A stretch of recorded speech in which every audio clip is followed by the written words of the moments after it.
আসসালামু আলাইকুম। আজকে আপনাদেরকে রিভিউ করতে যাচ্ছি সোহাগ গেস্ট হাউসের একটি কানেক্টিং রুম, যেখানে আপনারা ফ্যামিলি নিয়ে যদি আসেন, ২টা রুম চাচ্ছেন, তাদের জন্য এই ইউনিটটাতে আপনারা থাকতে পারবেন। এটাতে আপনার ২টা রুম আছে।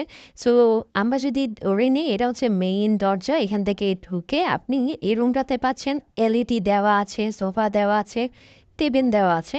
এই পাশে একটা খাট দেওয়া আছে, যেখানে আপনারা বেবি সহ ৩ জন থাকতে পারবেন। খাটটা কিন্তু দেখতে পাচ্ছেন ইনাফ বড়। অ্যান্ড ওভারঅল রুমটা যদি আপনার ইন্টেরিয়র যদি দেখেন, খুব সুন্দর করে তারা লাইটিংটা করেছে। এপাশে একটা এসি দেওয়া আছে আপনার। আপনার এই পাশে একটা টেবিল দেওয়া আছে, মিরর দেওয়া আছে, লাগেজ টাগেজ আপনার এখানে রাখতে পারবেন। অ্যান্ড এলইডি দেওয়া আছে, এখানে আপনার কমফোর্টেবলি ২জন বসতে পারবেন।